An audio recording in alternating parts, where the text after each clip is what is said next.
Hey everybody, this is an entry into Robert J. Alexander's History of International Trotskyism. This entry is titled French Trotskyism Before World War II. France was the West European country with which Léon Trotsky had been most closely associated before the Russian Revolution and in the years immediately after it. He had lived there in exile before 1917, and within the Communist International he had taken a particular interest in the fortunes and progress of the French Communist Party, which was particularly faction-ridden during the 1920s. This long-lasting concern forms the background for his efforts to build up a strong communist opposition movement in France once he was exiled from the Soviet Union by Stalin. A priori, the ground looked particularly fertile for such a movement there because of the number and variety of oppositionists who were already present. But as Trotsky soon discovered, factionalism was as prolific among the opposition as it had been in the Communist Party itself. The task of forming a viable French section of the World Party of the Socialist Revolution, to which he devoted a great deal of energy and attention between 1929 and 1940, proved to be a very difficult one. Antecedents of left opposition in France. As was the case in many, if not most, of the communist parties, that of France was characterized by intense factionalism during its early years. A contributing factor to the internal conflicts of the French Communist Party was the fact that the pre-war Socialist Party, known often as the SFIO, the French section of the Workers' International, had been one of few such organizations in which the majority had decided to accept the Comintern's 21 conditions and to affiliate with the Communist International. Inevitably, it included within its ranks more than the usual proportion of people who, although attracted by the Bolshevik Revolution and by the very radical rhetoric of the early Comintern, were in no real sense Bolsheviks.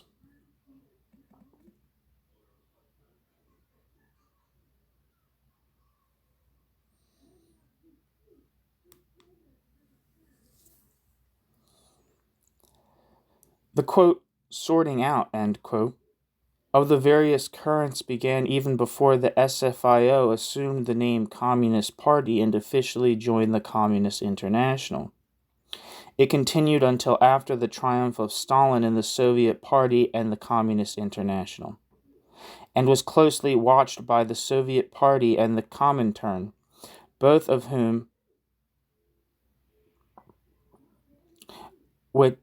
which actively interfered in the feuding within the French party.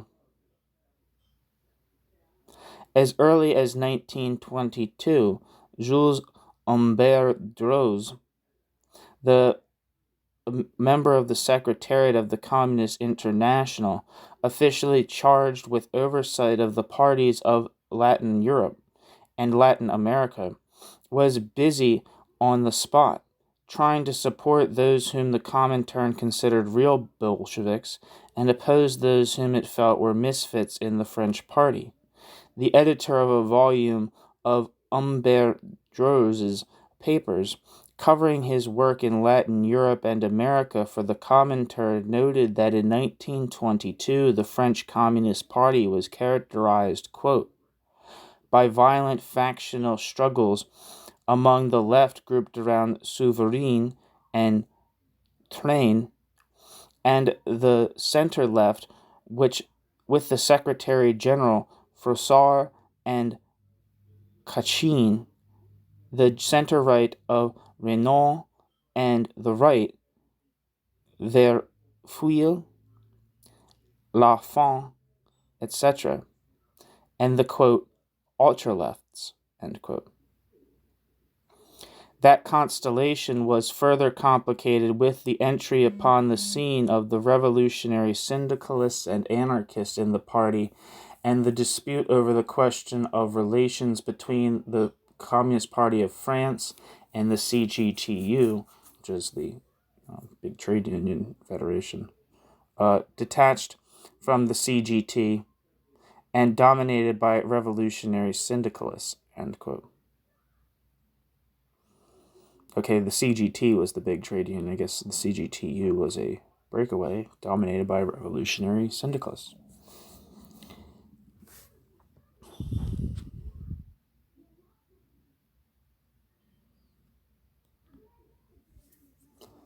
In 1922, the Comintern favored an alliance of the left and the center-left and the expulsion of the right from the party, and this was what Humbert Droz tried to bring about. However, this was made very difficult by bitter quarrels between the leaders of the left and center-left. The internal situation in the French party was further complicated not only by the intervention of the Comintern, but by that of the Soviet Party as well. Humbert Droz, in the second volume of his memoirs, noted that, quote, parallel to the apparatus of the Communist International, which formerly maintained contact with the member parties, the political bureau of the Soviet Communist Party had its own rapporteurs on the various sections of the International. Thus Trotsky, specialist in French questions, received copies of my reports to Zinoviev, end quote.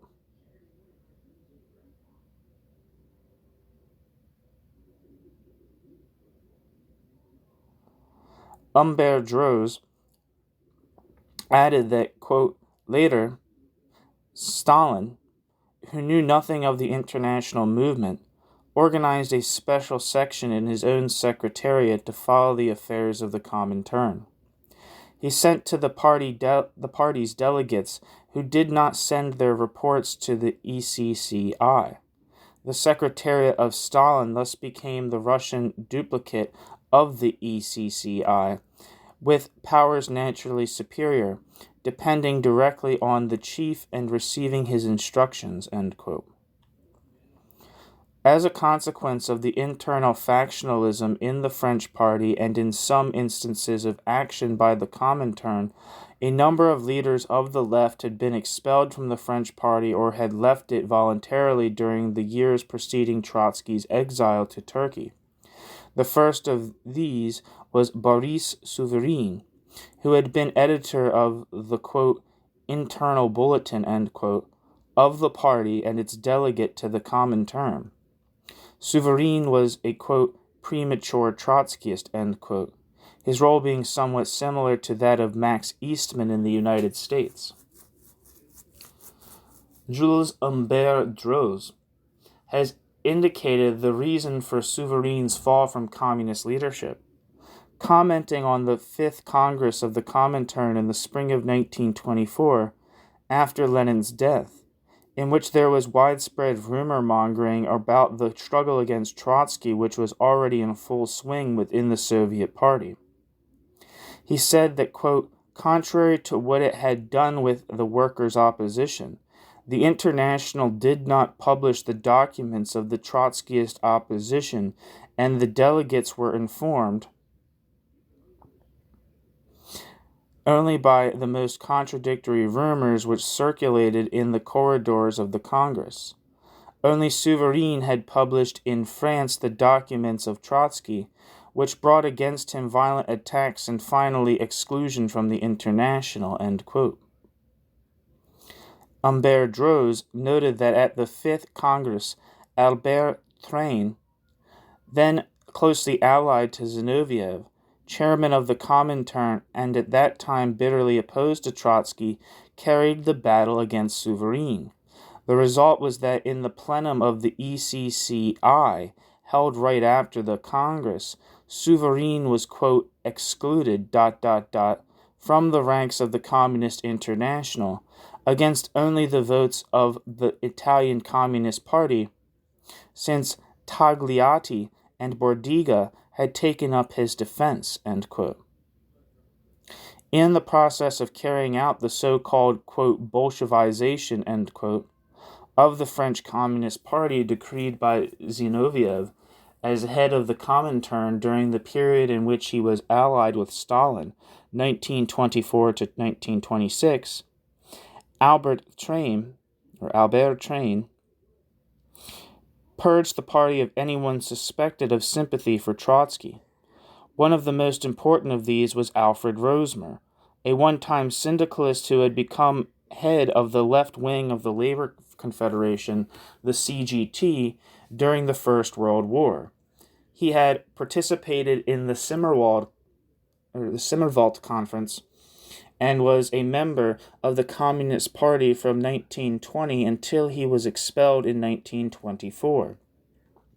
Rosmer served as a member of the ECCI in 1920 to 1921. Albert Train spent 18 months in Moscow in 1926 to 27. It was after that he expressed his support for the united opposition and was himself expelled from the French Communist Party in 1927. Thereafter, he participated in several communist opposition groups, including the Unité Léniniste and the Comité de Redressement Communiste. I don't know if I'm pronouncing that right. Still, other leftists were thrown out of the French Communist Party after the departure of Albert Train. One of the most important of these was Pierre Naville, expelled in 1928, who thereafter revived a communist literary political journal, Clarté, changing its name to La Lutte des Classes.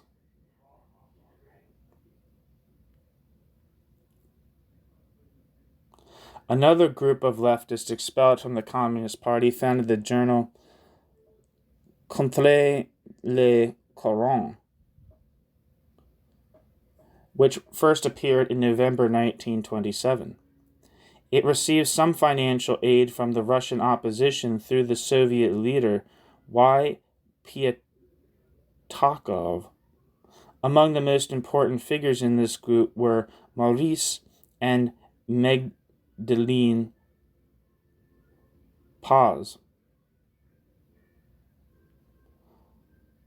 or Magdalene Paz.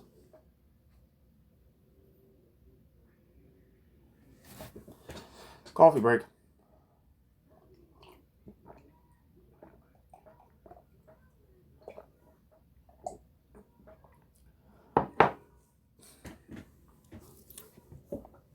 Coffee break over. Trotsky's and the French left opposition. Isaac Deutscher has noted that, quote, on the day he arrived, end quote, in Turkey, Trotsky, quote, sent out messages to friends and well-wishers in Western Europe, especially in France. Their response was immediate, end quote. Among those replying were Alfred and Marguerite Rosmer, Boris Souvarine, and Maurice and Magdalene, spelled strange, I'm not really sure how to pronounce it, Magdalene Paz. It was the Rosmers and Pazes who put Trotsky in contact with various Western newspapers, including the New York Times and the Daily Express of London, which immediately accepted, for payment, articles from Trotsky on what was going on in the Soviet Union and about why and how he had been expelled.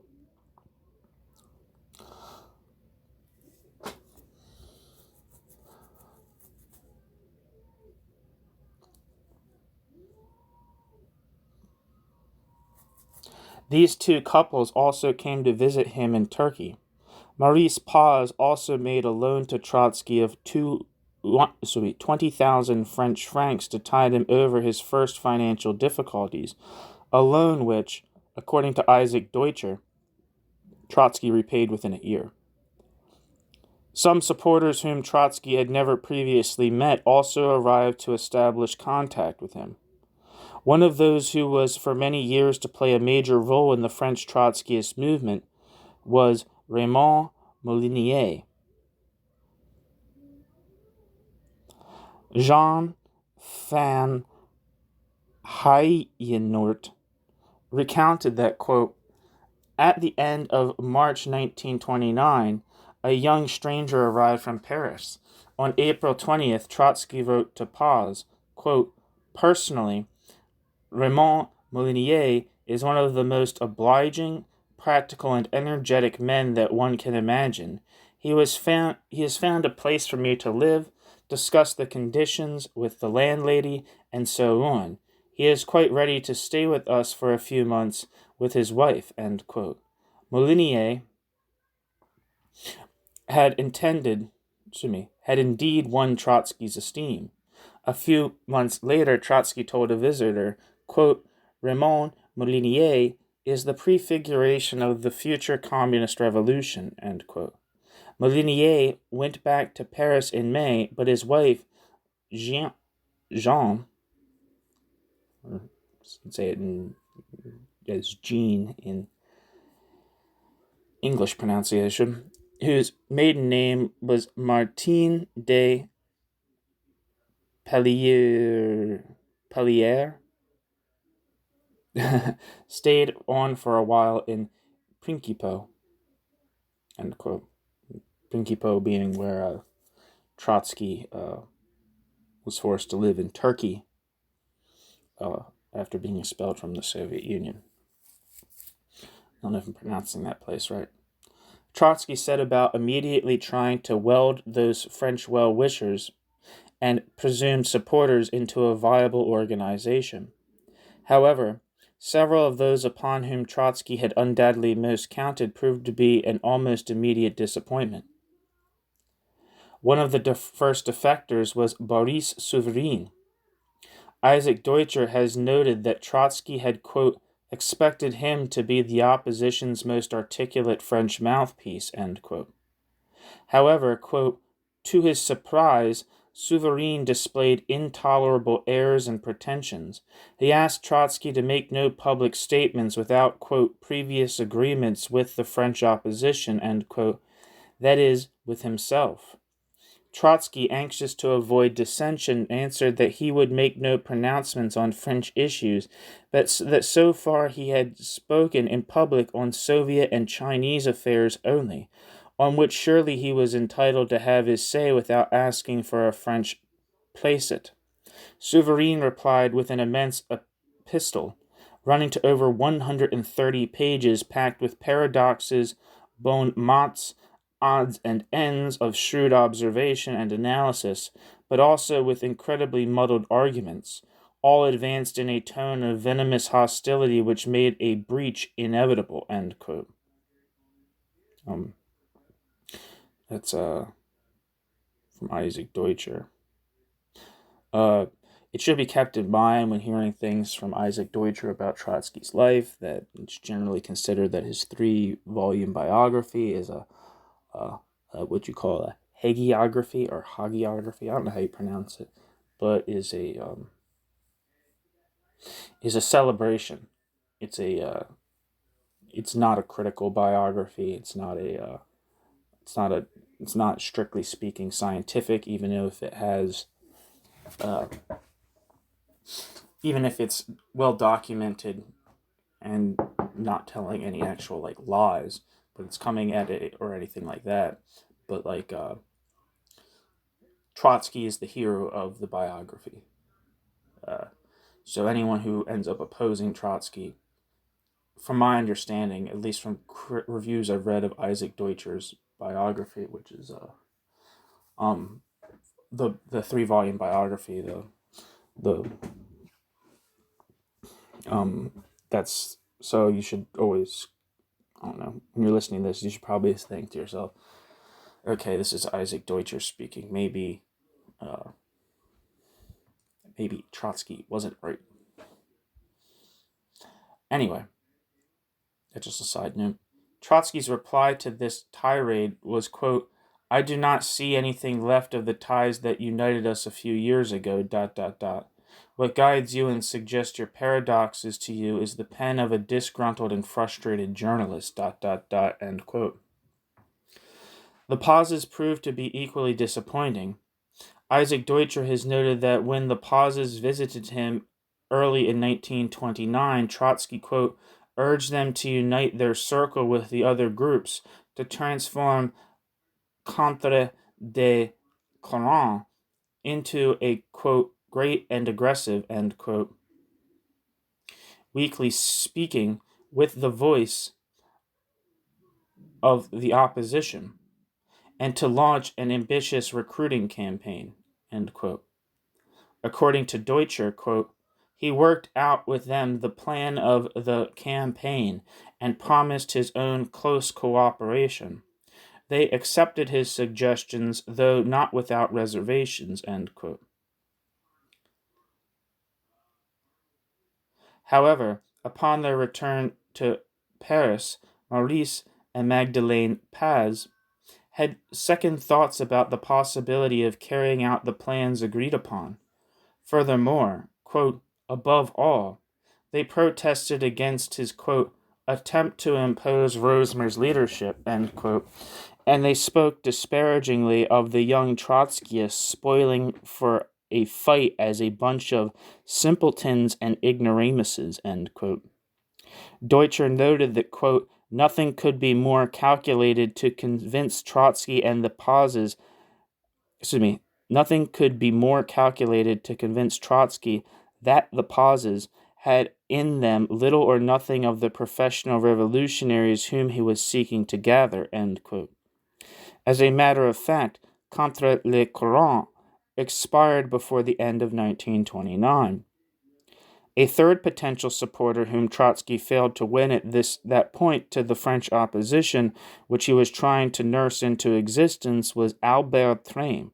Trotsky's own followers had deep resentments against Train, who, as an associate of Zinoviev, had been principally responsible for their expulsion from the Communist Party.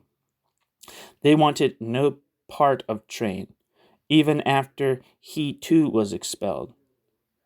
Pierre Naville, writing in La Vérité, summed up the attitude of the French Trotskyists towards Train, saying that, quote, a long time ago, Train had lost all political direction and has only been preoccupied with finding a place and a role in the opposition movement.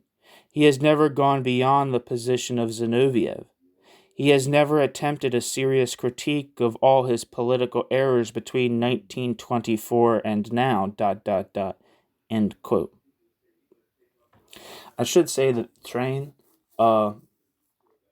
is spelled Treint, so I may be pronouncing it wrong, but I'm running off of what I know about Guy Debord. Like you don't say the D at the end of Debord, you just say Debord. So I'm running with that. So if there's two consonants at the end of a name, I just pronounce the first consonant and leave the second one be. But I might be wrong in this case. Anyway, however, Deutscher has noted that, quote, Trotsky nevertheless invited Train to Principo in May 1929, and through a whole month tried to bring about a reconciliation.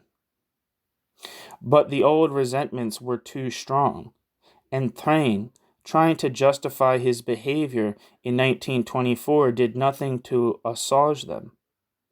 Trotsky, pressed by his own followers, had to part from Train, but their parting was more friendly than that with Souvarine, and they remained in amicable though remote relations, end quote.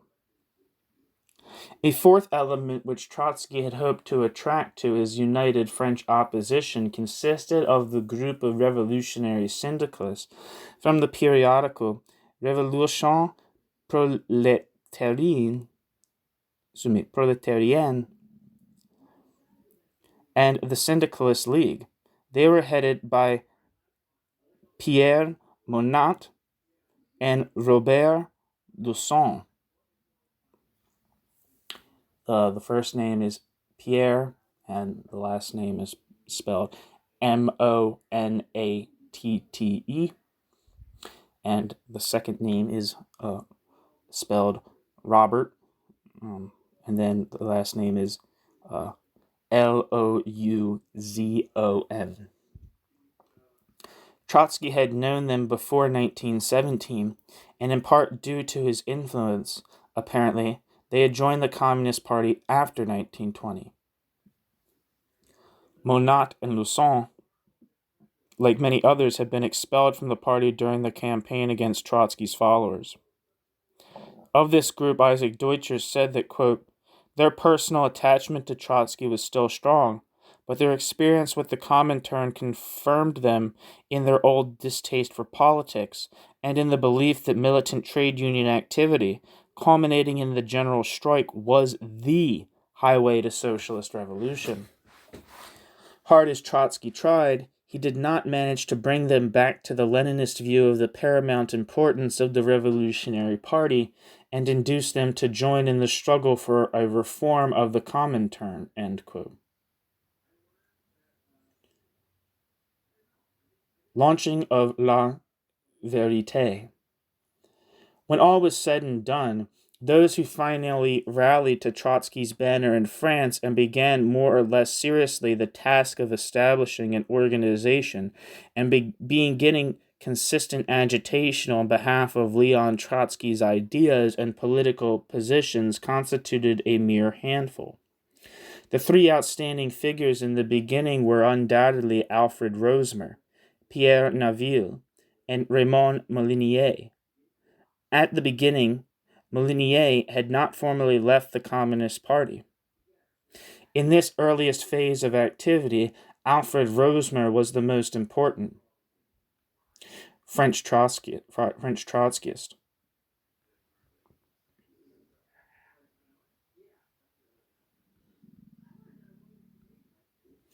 Rosmer's personal relationship with Trotsky was of long standing and very close.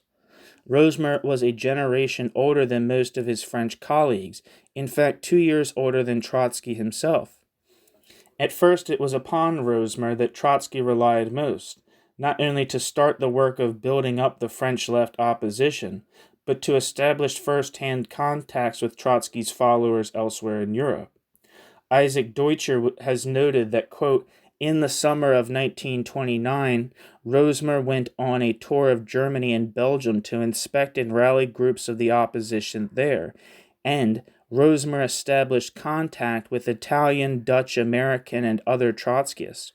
In detailed reports, Rosmer kept Trotsky informed about his findings, end quote.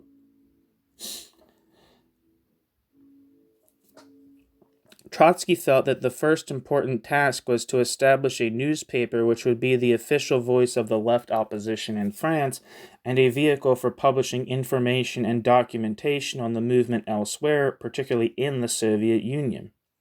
Trotsky had at first hoped that Maurice Paz could, with the collaboration of other oppositionists, convert his periodical Contre les Courants into such a publication.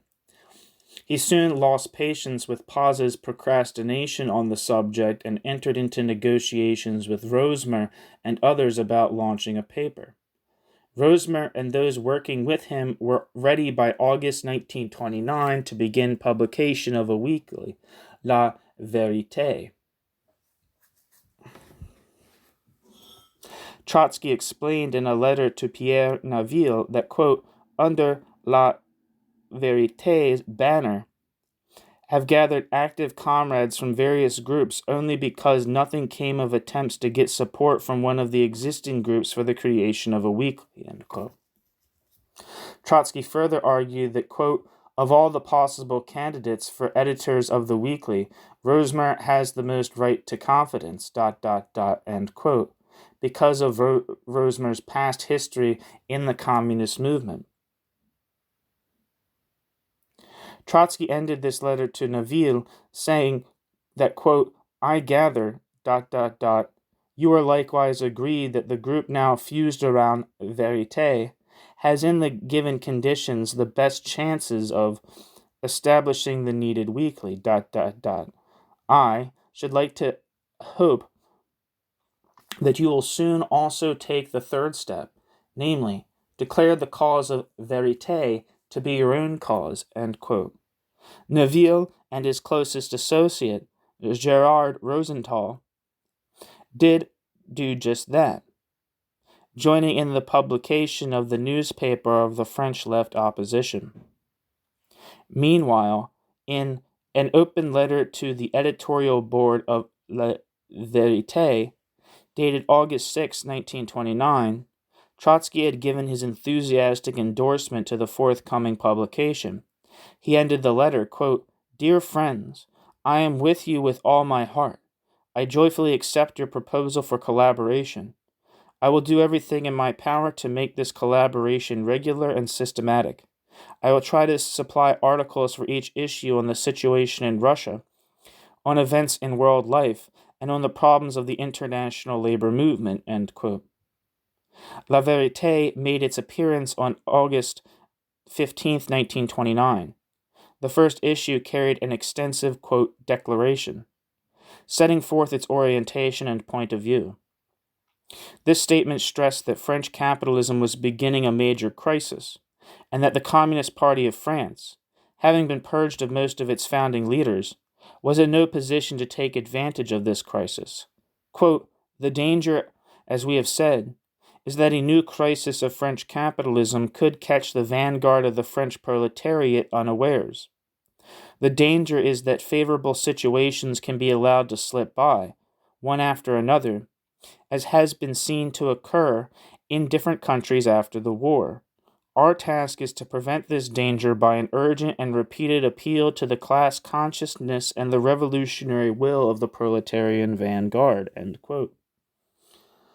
The declaration went on to say, quote, "One of the essential tasks of the communist opposition is to stop the justified indignation against a pernicious leadership from becoming a disillusionment about communism and the revolution in general. This can only be done by developing a Marxist understanding of the facts and by determining the correct tactics according to the facts of the situation itself." End quote. The declaration of La Vérité conceded that, quote, "In France, the communist left is divided into different groups, but, this is due to the fact, and we do not exclude ourselves from this criticism, that the French opposition has spent too much time on the preparatory stage before beginning political action among the workers." End quote. It warned that, quote, "We must clearly state that should this situation persist, the opposition would be threatened with becoming a sect, or, more precisely, several sects." End quote. To prevent this eventuality, the declaration stated that, quote, we want to make our weekly the organ of the whole left opposition," end quote.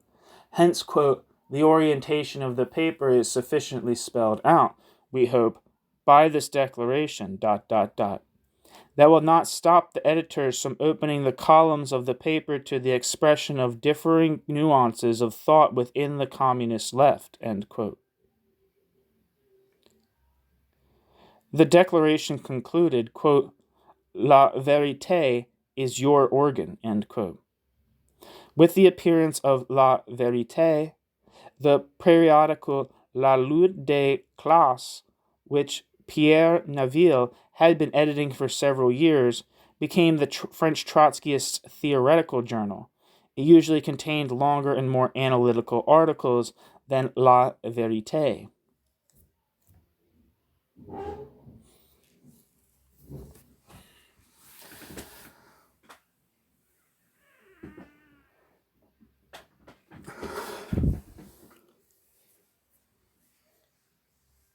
The Ligue Communiste.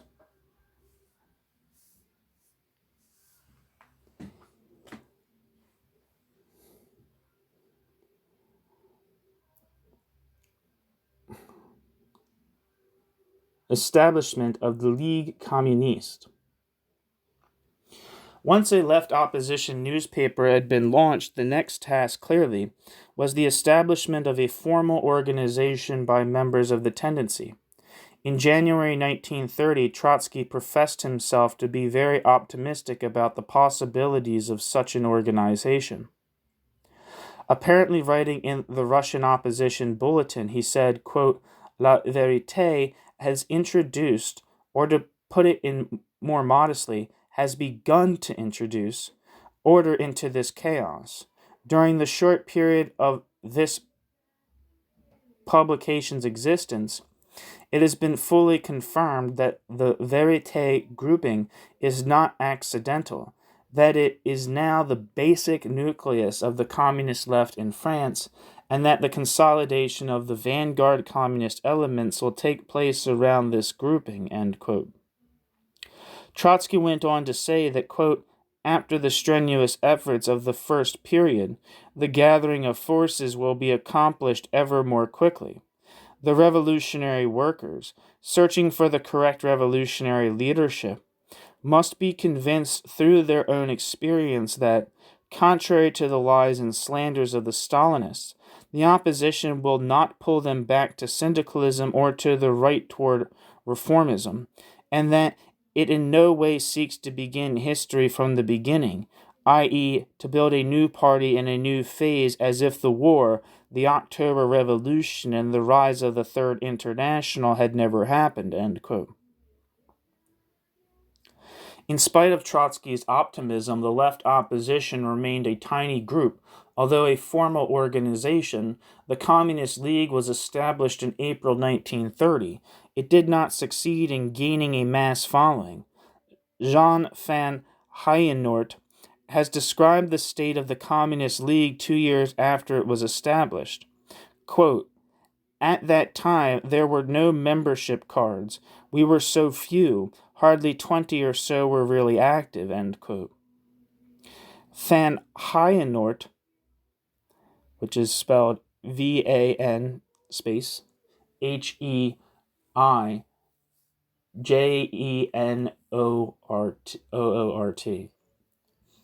I'm not sure how you pronounce the J in this situation.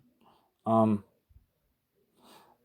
not sure if it's like a German J or like a French J, so I'm rolling with the German J, but keep in mind that I could be wrong. Van Heijenoort went on to say that, quote, "I took part in the activities of the group, which consisted mostly in carrying on discussions and in selling La Vérité, the weekly published by the group, at subway stations in the evening when the workers were coming home from work, or in the streets of working-class districts on Sunday morning.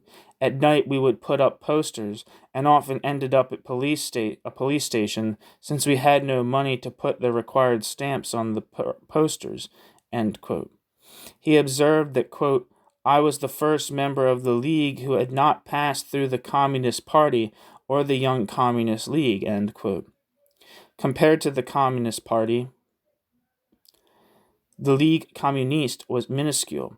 The founders of La Vérité had estimated in the first issue of their newspaper that, quote, "the official party now contains some 20 or 30,000 members. It controls, in a sorry way, the CGTU, which has about 300,000 members. In the last elections, the party obtained more than 1 million votes," end quote. Give me 1 second.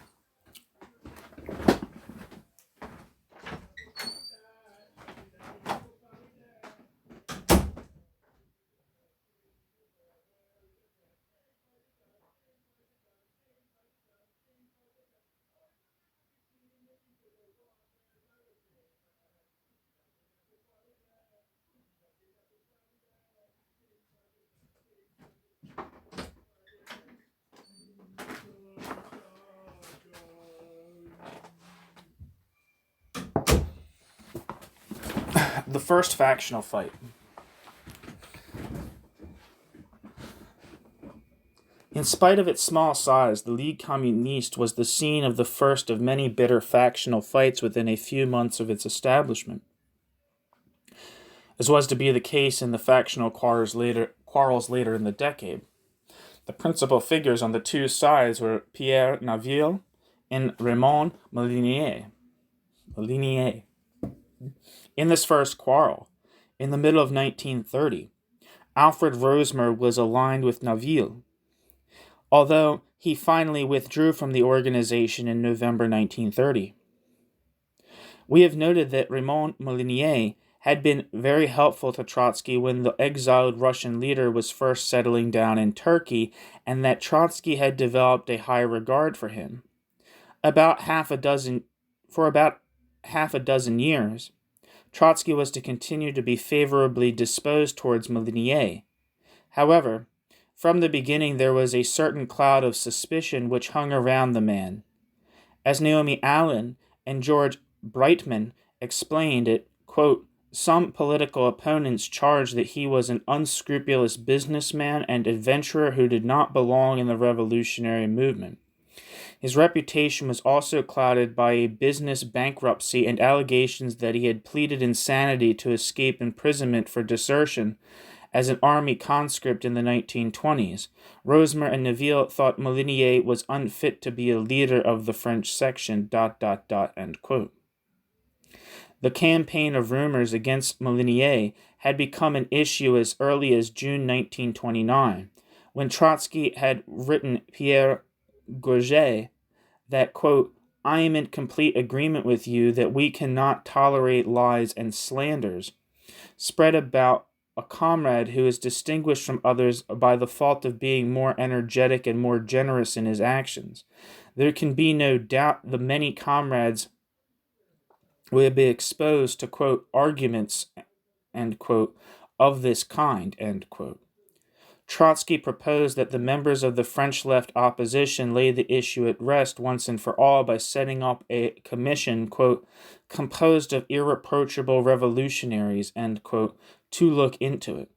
He suggested the names of Rosmer and Pierre Monatte, and said that if, as he hoped, he was able to come to London, he would be glad to serve on the commission himself, end quote. This suggestion apparently did not reflect any doubts of Trotsky himself concerning Molinier. Then, a year later, the national executive of the Ligue Communiste, dominated by Rosmer and Naville, sought to exclude Molinier from membership, and the Paris committee of the organization totally rejected the idea. So did Trotsky. On June 26, 1930, Trotsky wrote Pierre Naville that, quote, you say that R.M., Raymond Molinier, should not, quote, go beyond the limits within which he is capable of doing something, ... For my part, I believe that every member of the organization can and must know, analyze, and criticize all the questions that form the content of our activity. There are no, quote, limits, end quote, for anyone, end quote. Trotsky. Trotsky added that, quote, you have tried to eliminate M from his post. You remain in the minority. That shows that you have proceeded with too much light-mindedness, without facing the mood of the organization. After the setback, you wanted to exclude M from the opposition. How could you do this? By a small coup d'etat. I don't understand any of this, end quote. Finally, Trotsky, quote, invited Comrade Molinier and Naville to visit me. I spent several days discussing all the disputed questions with them and ... We arrived at agreement on certain measures which we jokingly called the, quote, peace of principio, end quote. These measures included the creation of a control commission to rule on all the accusations of a personal nature, ...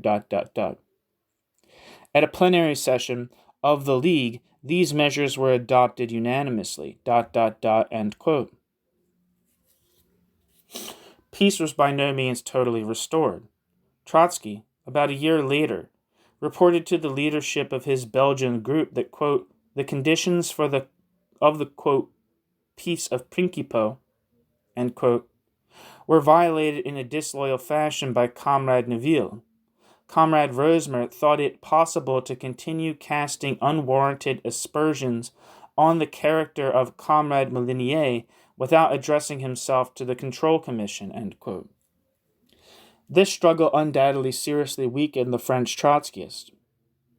Although Trotsky claimed that, quote, the differences with the Naville group have basically always been differences of principle, end quote, Pierre Naville remained in the organization.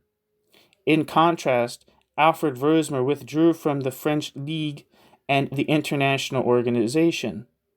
In June 1931, Trotsky alleged to his Belgian followers that, quote, Comrade Rosmer has become the flag of all those elements that are conducting a battle against our fundamental ideas, and who have up to now greatly compromised the ideas of the left opposition.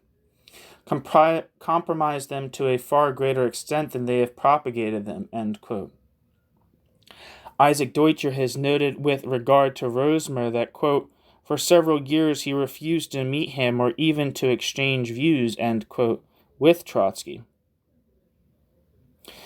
It was not until Trotsky's move to Mexico more than half a decade later that friendly personal relations were reestablished between the two men, but Rosmer never did return to the ranks of the left communist opposition.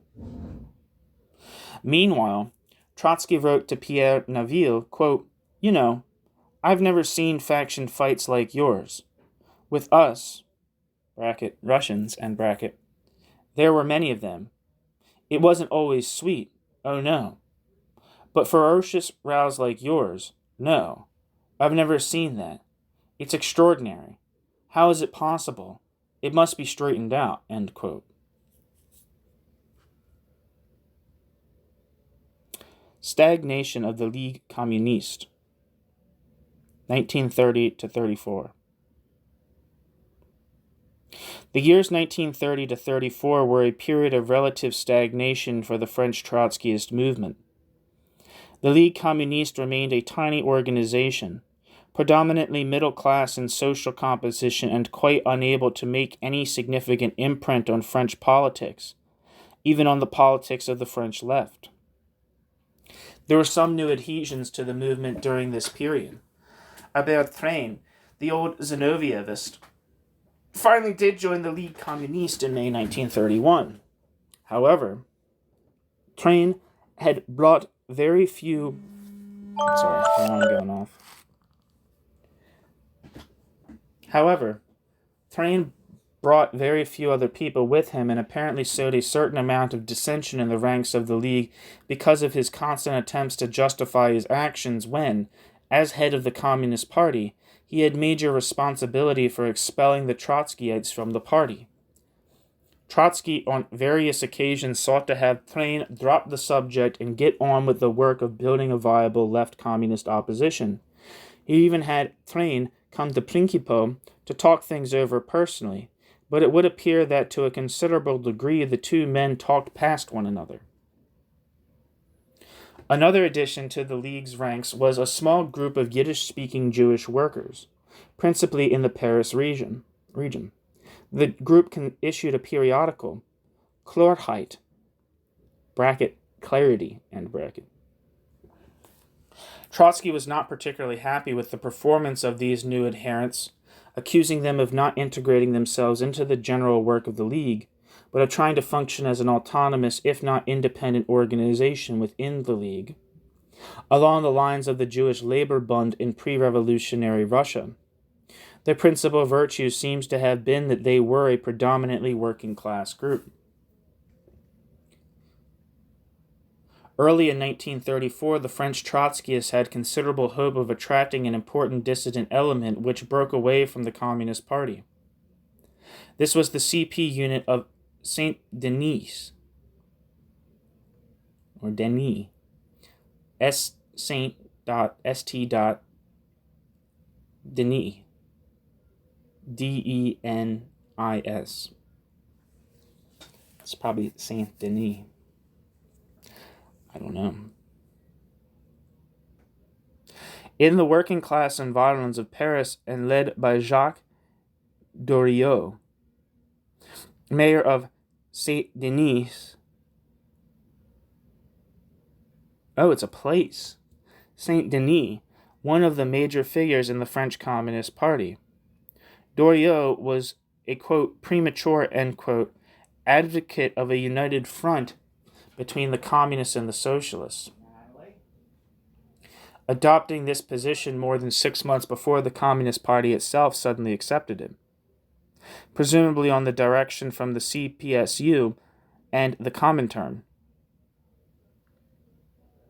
After the fascist riots on February 6, 1934, which were followed by a general strike called by both the CGT and CGTU and supported by the Socialist and Communist parties, Doriot set up in his city a series of, quote, vigilance committees, end quote, which sought to bring together workers of all political complexions to confront any possible fascist incursions and to be embryos for future Soviets. Some of the Trotskyists apparently participated in the vigilance committees, but they went much further than that in trying to win Doriot and his followers to Trotskyism. Their efforts were fruitless. Doriot quickly moved to the right, became an avowed fascist, and played a minor role in the Vichy regime during World War II. Jesus Christ. Although relatively few trade unionists belonged to the Trotskyist movement, in this period, those who did carried on political work mainly within the Communist Party-dominated group, the CGTU. Trotsky wrote in June 1934 that, quote, nowhere in the CGTU is there a solid fraction. Only 12 members at most hold responsible posts in it. There is no fraction in the CGT, end quote. Within the CGTU, the Trotskyists supported the so-called unitary opposition. It was opposed both to the Communist Party-dominated leadership of the Confederation and to the Syndicalist Committee for Independence, an opposition group within the CGTU with a stronger base than that of the unitary opposition. On at least one occasion, the issue of correct trade union tactics generated controversy within the Trotskyist ranks. One important activity of the French Trotskyists, which was appreciated by their leader, was helping to mount an international organization for the movement. In a report on the state of the left opposition, in December 1932, Trotsky wrote, in connection with his meeting with followers during his visit to Copenhagen, that, quote, the major part of the preparatory work for the consultation lay as usual upon the French League, which was broadly represented in Copenhagen, end quote. He added that, quote, the French section of the left opposition, ... is marked by very great international initiative. The League took an active part in making contact with almost all the other sections and contributed to their development by illuminating all questions of the international in the pages of its organs, end quote. Factionalism continued within the French Trotskyist ranks during much of this period. However, in this same report on the international organization in December 1932, Trotsky claimed that, quote, the League itself, in any case, has passed the period of uninterrupted internal struggle and has worked out an indispensable unity of ideas and methods, end quote. But he warned that, quote, without wishing to minimize the achievement in the least, we must still remember that with so narrow a base in the working class, political unity cannot be distinguished by great permanence. ... End quote. Trotsky. For the next year and a half, relative tranquility reigned within the ranks of the French Trotskyists. It was not until Trotsky decided on a new major tactical maneuver for his followers in France and elsewhere in mid-1934 that a new period of factionalism was to develop, one which was in fact to split the French Trotskyist movement into two bitterly competing organizations.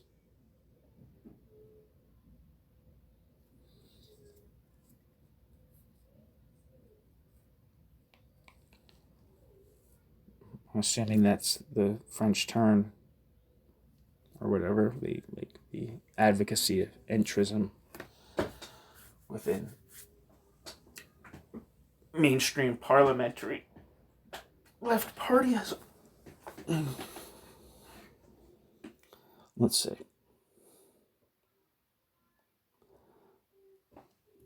Schisms in French Trotskyism. The advent of the French turn. The new tactic, which was immediately to be known as, quote, the French turn, end quote, because it was first suggested by Trotsky to his French followers, and later was often referred to as, quote, entrism, end quote, was precipitated by the advent of the united front between French Socialist and Communist parties in June 1934. Trotsky saw both a danger and a new opportunity for the Trotskyists in this event. In order to avoid one and take advantage of the other, he urged his French supporters to enter the Socialist Party as a group and to form a faction within the SFIO. Until 1934, the only possible, quote, entrism, end quote, which the French Trotskyists had at all contemplated was a return to the Communist Party. Thus, in February 1931, they sent a letter to the Communist Party demanding, quote, the reintegration of the left opposition so that it can work in the Communist Party for its reform and its strengthening, end quote. They made a similar demand later in that year. Of course, the Communists did not seriously consider readmitting the Trotskyites.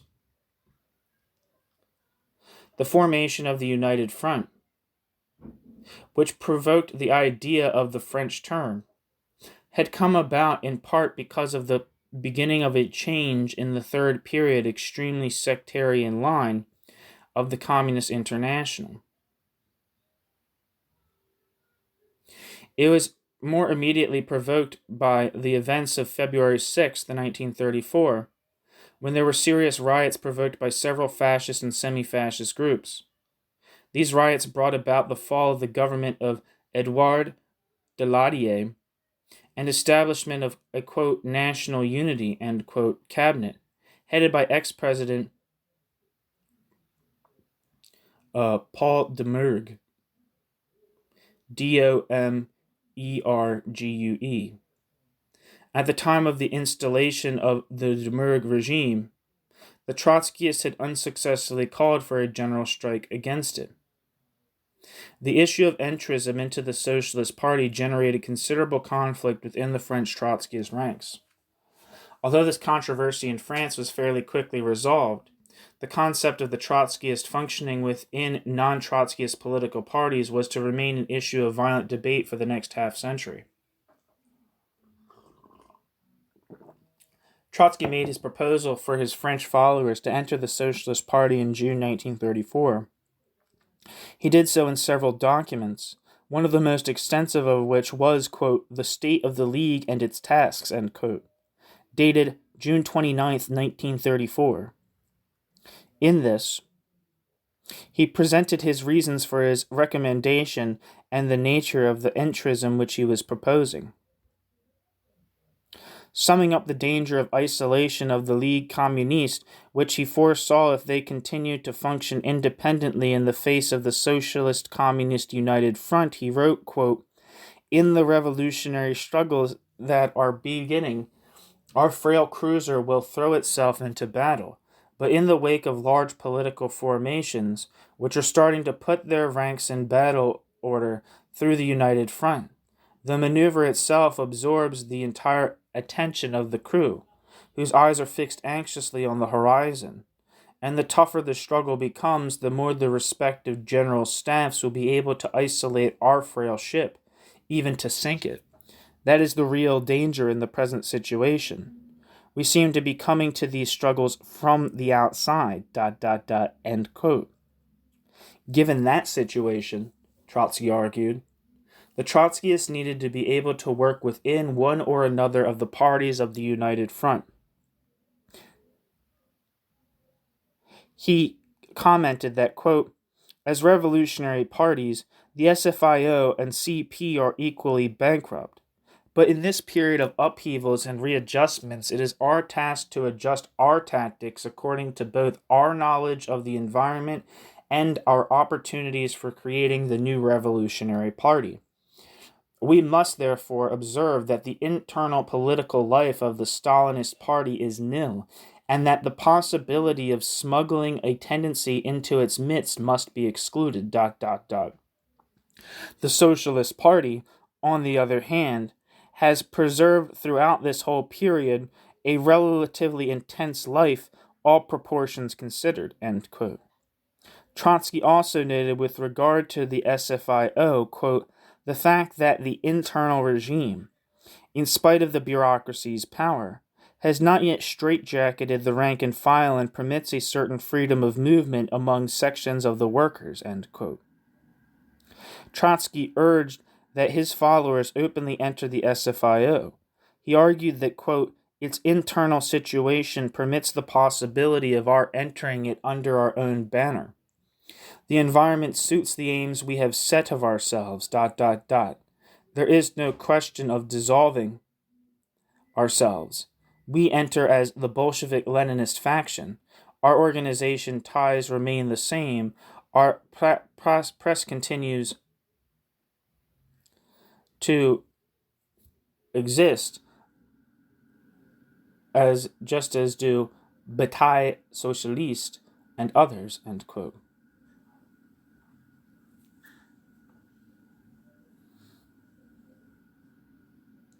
Trotsky's suggestion caused considerable consternation among his French supporters and in other countries as well.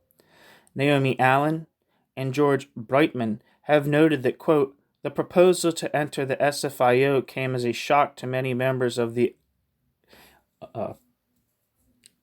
ICL, which I think is the International Communist League, and elicited a good deal of resistance outside France as well as inside. To formalistic minds, it seemed to be in glaring contradiction to the call for a new international and new revolutionary national parties, and in violation of the principle that the revolutionary party must remain independent under all conditions. Some rejected it as a betrayal of principle. Others opposed to it on tactical grounds. End quote. Within the French group, Raymond Mounier immediately supported the idea, and his chief lieutenant, Pierre Frank, did so after some hesitation. Pierre Naville was very much opposed to it. There were 2 months of discussion within the Ligue Communiste, and as a conference in Paris late in August 1934, the League decided by, quote, a decisive majority, to dissolve the Communist League and to join the SFIO, end quote, which they did the following month.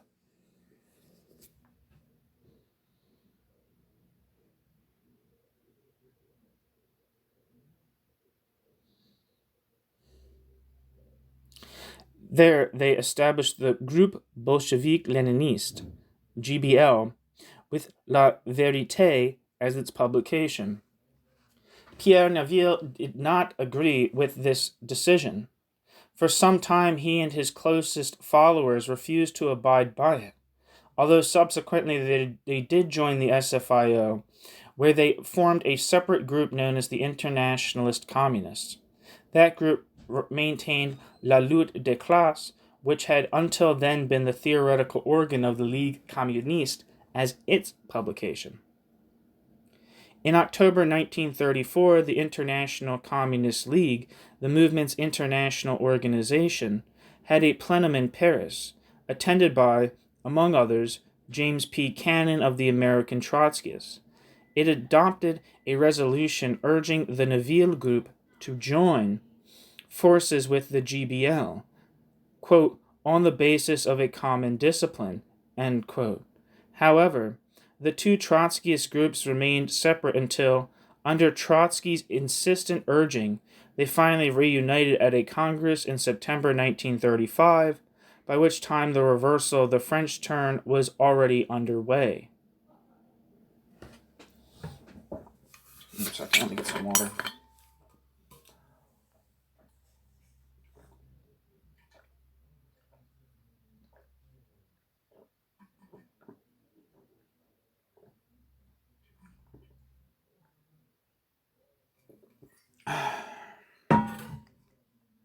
Trotskyists in the Socialist Party.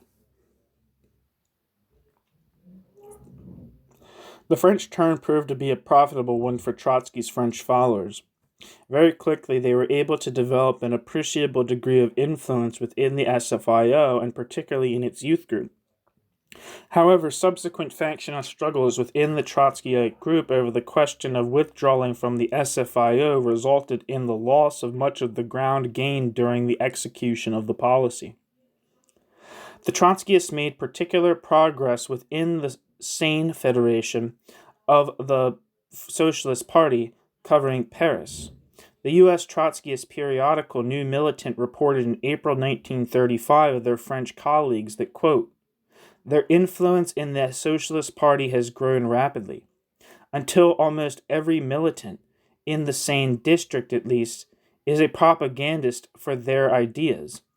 Their platform is advanced in every internal discussion in the party, end quote.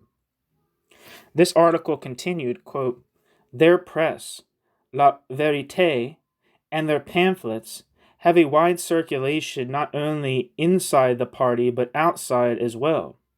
At public meetings, on the streets, at demonstrations. At a demonstration on November 10th, 800 copies of a special issue of La Vérité were sold in a few hours. In the principal sections of the Seine district of the Socialist Party, Trotskyists occupy responsible posts and are at the head of practical work. They are the prime movers in propaganda and membership campaigns. They have taken a leading part in the creation and development of physical defense corps and military committees, the embryos of workers' militia, end quote. Although the Trotskyist major influence was in Paris, they had some support in Socialist Party federations in the provinces. New Militant reported that in the Congress of the Morocco Federation, 10 delegates of the Bolshevik-Leninist group were elected to the Mulhouse Congress of the party. The Marne Federation had chosen 5 Trotskyist delegates, the Trotskyists getting 120 of 700 votes in the regional convention, while in the Rhône department, the GBL received 15% of the votes and elected 9 delegates, and in several others they were able to elect delegates to the National Congress. The Trotskyists made particular headway in the Young Socialists, the SFIO's youth group, again particularly in the Seine region. Naomi Allen and George Brightman have noted that, quote, they established close working relations with the left wing leading the Seine Alliance and through it began publishing a paper, Révolution, which claimed sales of 50,000 copies per issue in August 1935, and as against 30,000 for the official national JS paper.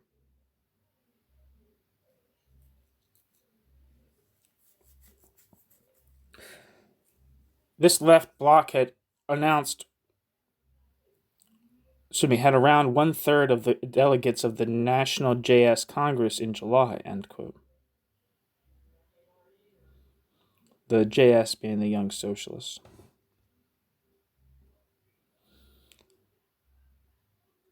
Summing up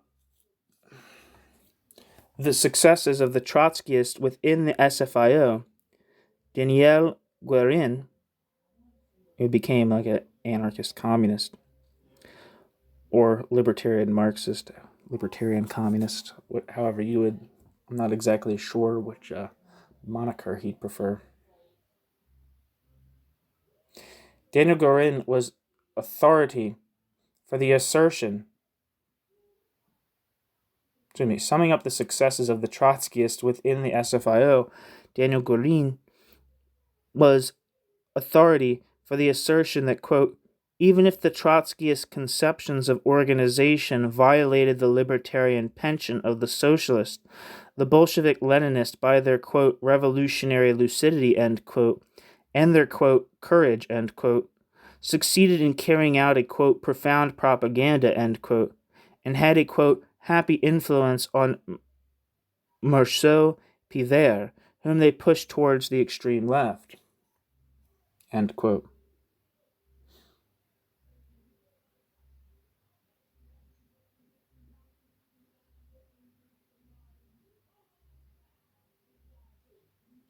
The high point of Trotskyist influence undoubtedly came at the Mulhouse Congress of the Socialist Party in June 1935. There, the main subject of discussion was the expansion of the Socialist Communist United Front into the Popular Front, including the Radical Socialist Party. The motion in favor had the support of 2/3 of the delegates. However, as Allen and Brightman noted, quote, the voice of revolutionary Marxism was heard at an SFIO Congress for the first time since 1920 as the GBL, together with the Naville group, compelled the Congress to debate or at least listen to its position on, quote, national defense, end quote, the need for the Fourth International, etc., end quote. The final vote on the major political resolution was 2025, for that sponsored by Léon Blum and Paul Faure, Faure.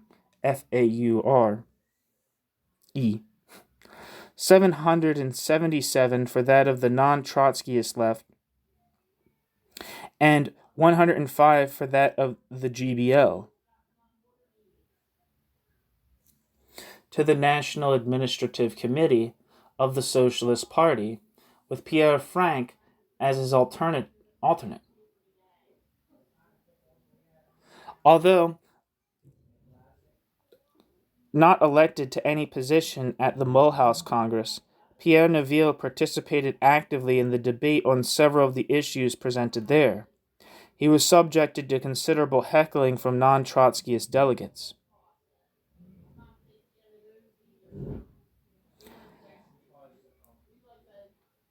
The Stalinists were particularly perturbed by the influence, albeit very moderate, of the Trotskyists within the Socialist Party. New Militant noted on April 13, 1935 that, quote, the Stalinists are in a regular frenzy. No longer able to crush Trotskyists by bureaucratic terror, they now devote scareheads and long articles to, quote, the Trotskyists who mean nothing, end quote. Maurice Thorez himself, the chief of the Stalinist Party, stirs out of his office to deliver speeches in which he warns the socialists that, quote, the Trotskyists who mean nothing, end quote, wish to destroy the Socialist Party, end quote, end quote.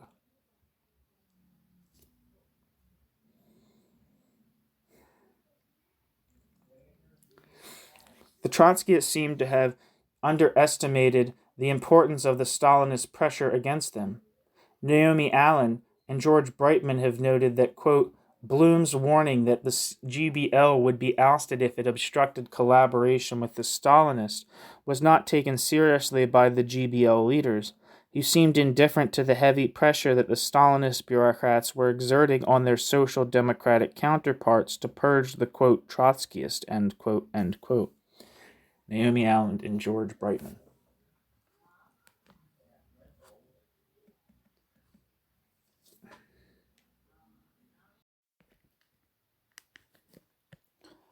Origins of the 1935 to 36 split in French Trotskyism. As he had taken the initiative in suggesting the French turn, Leon Trotsky took the lead in urging an end to the maneuver. Allen and Brightman have observed that, quote, independently of the Congress, he felt that the SFIO episode was virtually finished and wrote a letter recommending that the section make a shift in its orientation away from the SFIO and toward the construction of a new revolutionary party, end quote. At the same time, he urged speedy reunification of the GBL and the Naville group. Allen and Brightman suggested that Trotsky was motivated not only by his belief that the Trotskyists had gotten about all they could out of the Socialist Party, but also by his belief that a new war, around the issue of the Italian invasion of Ethiopia, might be imminent, and that there was therefore an urgent need to have both a French Revolutionary Party and the new Fourth International in place to confront such a situation. Trotsky's suggestion that his followers now orient towards leaving the Socialist Party provoked a new schism within French Trotskyist ranks. As in the past, Pierre Naville led one faction, favoring following Trotsky's advice. Raymond Molinier led another, opposing the move. New elements in the picture were the emergence of the third, quote, centrist group, led by Jean Rous, Jean space Rous, and the fact that this time Trotsky was strongly aligned with Naville and against Molinier, whom he had supported so strongly for half a dozen years. The basic disagreement centered on the belief of Molinier and his supporters that Trotskyists still had much to gain by aligning themselves with Marcel Pivert within the Socialist Party. Pivert had broken from the Bataille Socialiste group dominated by the pro-Stalinist Jean Zyromsky, Zyromski,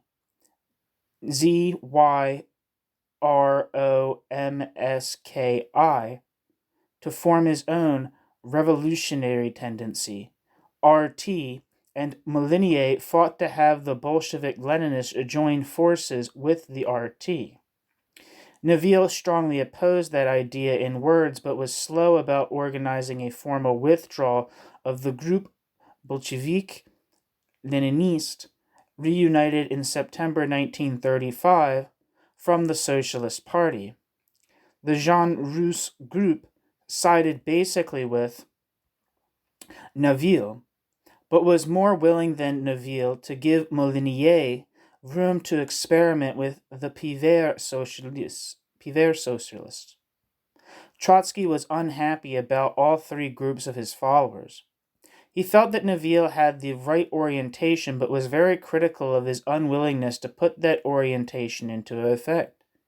He became increasingly hostile toward what he denounced as the, quote, centrism, end quote, of Molinier. At the same time, he was exasperated by the apparent zigzags of the Rus faction. Much of the controversy centered on the question of issuing a, quote, mass paper, end quote. All factions agreed that such a paper should be issued.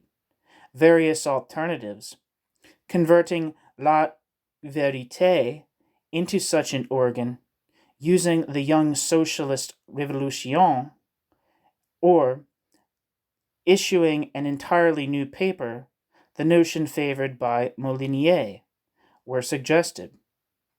Controversy centered on whether this should be a purely Bolshevik-Leninist publication or one issued by the GBL and its allies within the socialist ranks, and on whether it should frankly put forward the Trotskyist position favoring a new revolutionary party and the Fourth International. Naturally, Trotsky strongly favored a frankly Trotskyist periodical, but his supporters within the GBL hesitated to carry out his ideas, and Molinier went ahead with his own plans for a watered-down, quote, mass paper, end quote. Split. Reunification. Split. On December 6, 1935, the first issue of La Commune, the first Molinier, quote, mass paper, appeared. Supposedly representing several far-left groups, against the orders of the GBL Central Committee, and shortly afterward, Molinier was removed from that committee and from the International Secretariat of the International. This consummated the split within the French Trotskyist ranks. The new newspaper was not particularly successful in gaining a mass audience in spite of the fact that it did not advocate a clearly Trotskyist point of view. However, Molinier soon stole another march on his opponents when the January 17, 1936, issue of La Commune announced the establishment of a new committee for the Fourth International, CQI.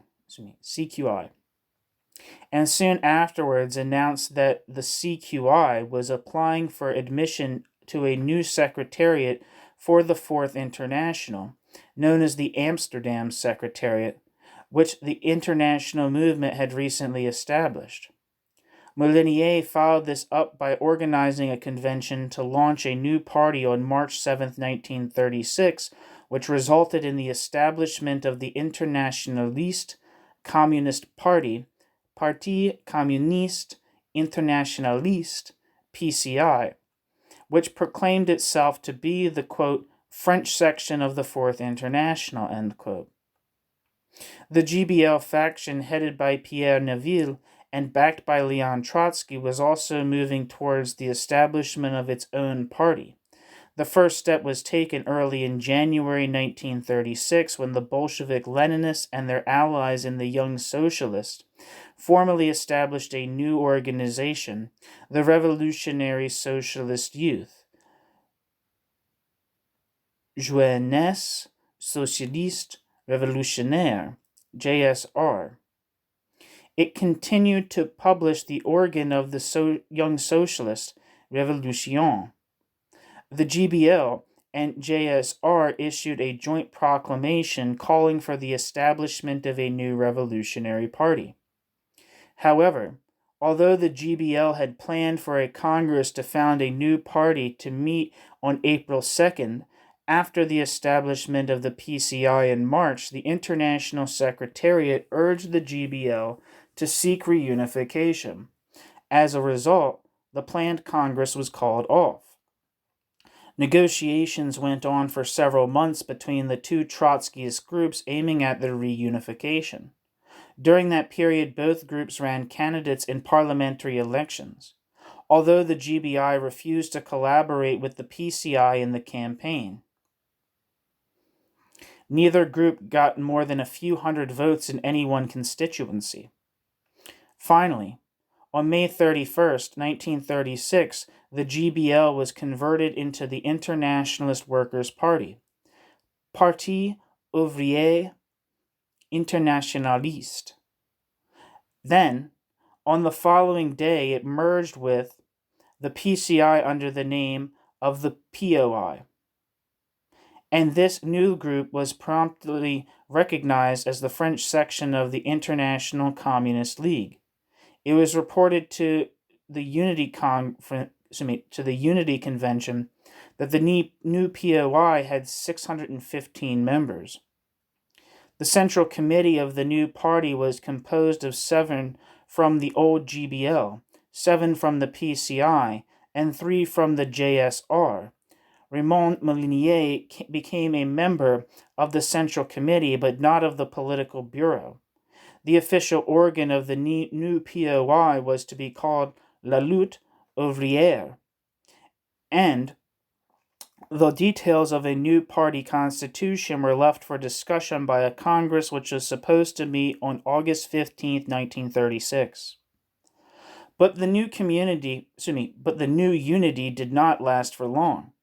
The International Secretariat reminded the Central Committee of the POI that Molinier was only, quote, provisionally a member of the group and demanded that he immediately cease his business activities, quote, not just in words but in fact, end quote. 3 Molinierists, including Pierre Frank, objected, and as a consequence were suspended from the committee. As a result, all the Molinier group boycotted further meetings of the Central Committee, starting with that of July 12, 1936.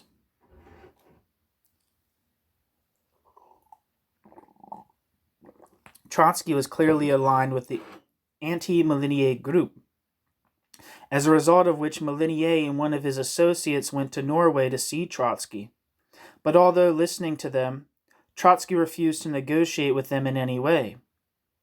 The new break was consummated at the POI's first regular Congress in October 1936. At that meeting, quote, the Molinierists marched out crying fraud, end quote. End quote, several of the delegates threw punches at one another, end quote. Jesus Christ. The POI from 1936 to 1939. Weakened by constant feuding and the withdrawal of the Molinier faction, the POI remained small, quarrelsome, and largely impotent. At its second Congress late in 1937, there was a bitter debate over whether the Soviet Union could still be considered a workers' state. About 1/3 of the delegates voted for the resolution offered by Jean Crépieux, arguing that such was not the case. Trotsky wrote a reply to Crépieux's arguments. If anyone's been following the channel in any kind of serious or semi-frequent way, they'll notice that I've been sharing things from the third camp Trotskyist tradition, and part of what constitutes one of the key pillars. They're not necessarily one of the key pillars, because I think Thomas Martin of the Alliance for Workers' Liberty does embrace a state capitalist account of the economic development of the USSR. So it's not a necessary feature per se of third camp Trotskyism, but one of the features highly associated with it, at the very least, is the bureaucratic conception of the USSR that while the USSR could not be considered socialist, nor could it be considered capitalist in any kind of way, and it was no longer because there was no sincere democratic control of the apparatus by the workers or the direct producers, there is no way that the state could continue to be called a degenerated workers' state. And in my reading from that stuff, Jean Crépieux,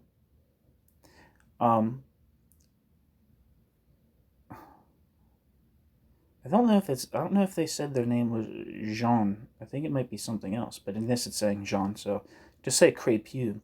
Crépieux is kind of thought of as like the French precursor or proto-third campist. So anyway, the POI published a, quote, mass organ, end quote, La Lutte Ouvrière, first as a weekly, then as a monthly. It also put out a, quote, theoretical review, end quote, Quatrième Internationale, which was edited by Pierre Naville and was the successor to his old publication La Lutte des Classes. In April 1938, Trotsky wrote to Cannon and Schachtman about the deplorable state of the French section, quote, the development of our French section is not satisfactory. They do not communicate any statistics to us, which is a bad sign in itself. The newspaper does not appear regularly. The same is true of the so-called monthly. They have not a single man with organizational capacities, end quote. Trotsky. The founding conference of the Fourth International, which met about 6 months after Trotsky's letter to the American Trotskyists, adopted a, quote, resolution on the tasks of the French section, end quote, which ran to 9.5 printed pages.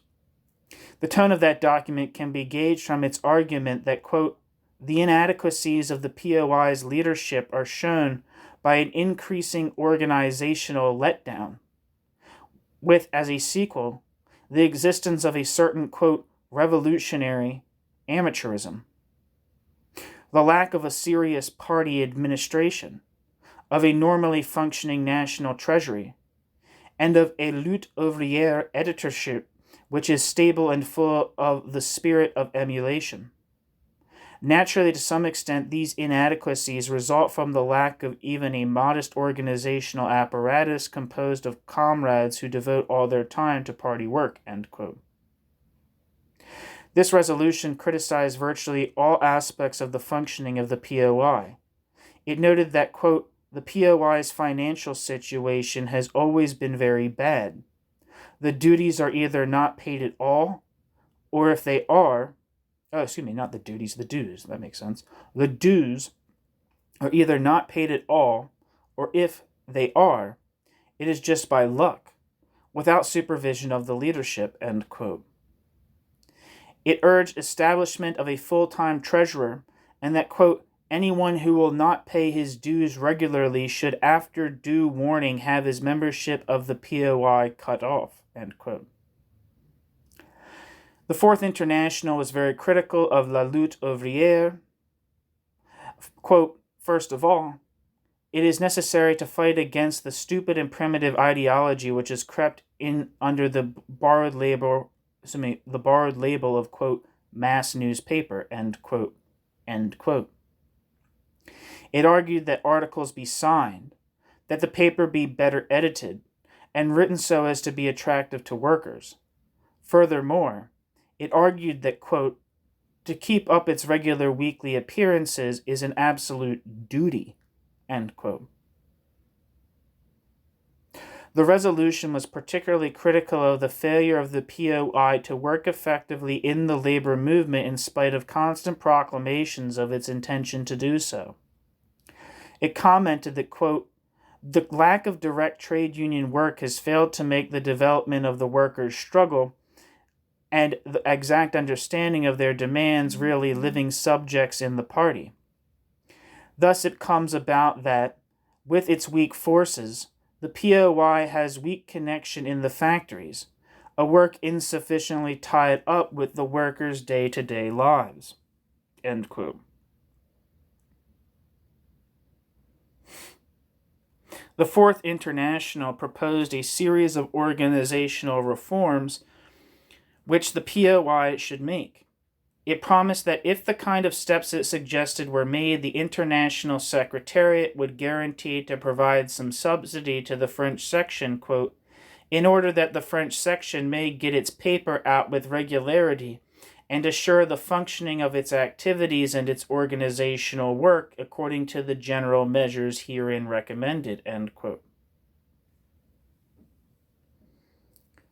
The POI was faced with new complications at the end of 1938 when Marcel Pivert and his followers were finally driven out of the French Socialist Party and established their own Workers' and Peasants' Socialist Party, Parti Socialiste Ouvrier et Paysan,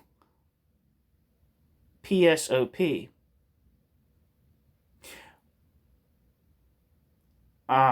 One element of the POI, led by Jean Rousse and Ivan Crépieux. See, that sounds right.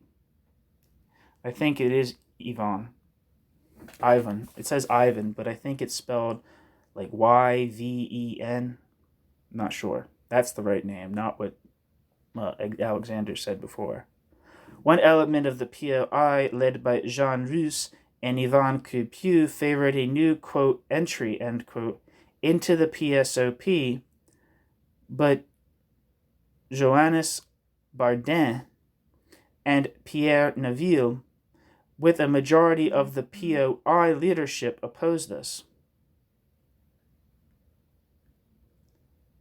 As a consequence, there was a new split, with the Rousse-Crépieux group deciding to enter the PSOP in spite of the position of the POI. According to Allen and Brightman, the entrants, quote, made headway inside the PSOP, winning over the leadership of the PSOP youth group and becoming part of a left wing that got over 1/4 of the votes at the PSOP's Second Congress in June 1939. Within the PSOP, this group published a periodical, Les Voix de Lénine. I guess that's the voice of Lenin. I don't know if that's what Voix means. Trotsky and the International Secretariat of the Fourth International supported the position of Rousse and Crépieux. They called upon the rest of the POI to enter the PSOP. When the POI leadership refused to do so, the International Secretariat, quote, withdrew its recognition of the POI as the French section of the Fourth International in July 1939, a few weeks before the start of World War II, end quote. Only then did most of the recalcitrants enter the PSOP. A small group which still refused to do so continued to publish La Lutte Ouvrière as the organ of the, quote, reconstructed, end quote, POI, quote, but without any mention of a connection with the Fourth International, end quote.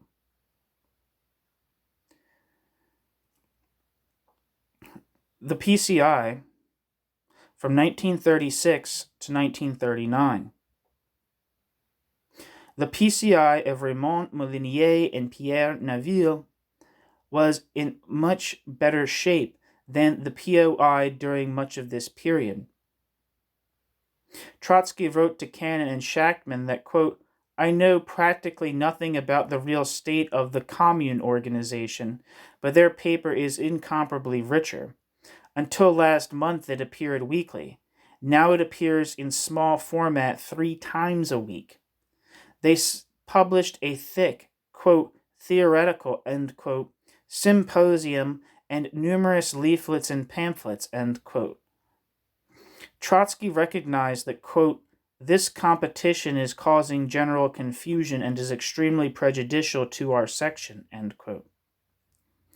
One can only speculate that this better performance was at least in part due to Molinier's despised financial resources. The PCI revived La Vérité under the editorship of Pierre Franck, but this time as a, quote, theoretical journal, end quote. It claimed lineal descent from the original French Trotskyist periodical.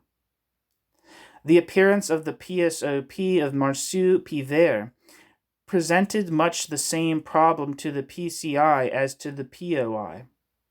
However, the PCI prepared the ground as the possibility of the expulsion of the Pivertists from the SFIO grew to be a probability.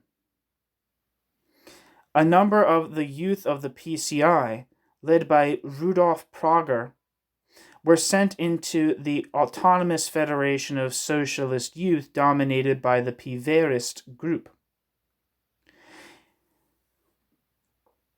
In October 1938, the PCI announced its decision to dissolve its organization and have its members join the PSOP as individuals. This was done early in December. The PSOP decided that neither Raymond Molinier nor Pierre Franck would be allowed to join the party before their records had been scanned by a, quote, committee of inquiry, end quote, headed by Molinier's old enemy, Alfred Rosmer. The Congress of the PSOP in May 1939 decided almost unanimously not only to exclude Molinier from its ranks, but, quote, forbade any member, under penalty of exclusion, from having the least relation with him, end quote. When shortly afterward there was a meeting of former members of the PCI, with Molinier being present, the executive of the PSOP expelled all those who attended. They included Roger Fourier, Pierre Lambert, and Jacques Privat, former leaders of the PCI youth and of the PSOP youth. Meanwhile, one of the last acts of cooperation of the two Trotskyist groups before the outbreak of World War II was the establishment of a committee of coordination to draw up a, quote, projected program, end quote, for the Parti Socialiste Ouvrière et Paysan. This project was introduced by a former PCI member, Jacques Desmottes, but there is no record available concerning how much support it received within the PSOP. Efforts by the Molinier group to gain entry into the new Fourth International, established on September 3, 1938, were unsuccessful. As Trotsky had predicted, the PCI did formally request affiliation. The new International Secretariat was authorized to discuss the issue after the founding conference, and it submitted an 8-point resolution to the PCI as a basis for the reincorporation of its members in the POI, and hence in the International, and assured them proportional representation in the executive and apparatus of the POI. However, point 4 of this resolution read, quote, "The personal case of R. Molinier, having been decided by the International Conference in 1936, decisions which have not been changed or modified by the Conference of 1938, he remains completely outside the unified French section," end quote. A statement by the International Secretariat explained that, quote, "In the subsequent discussion, it became perfectly clear that point 4, the elimination of R. Molinier, was the only real point at issue, ... The negotiations foundered on this point," end quote.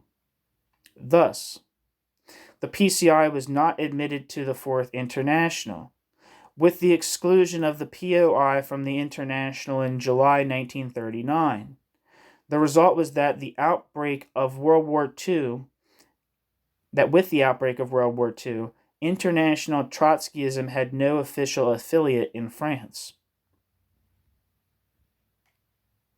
Thanks for listening.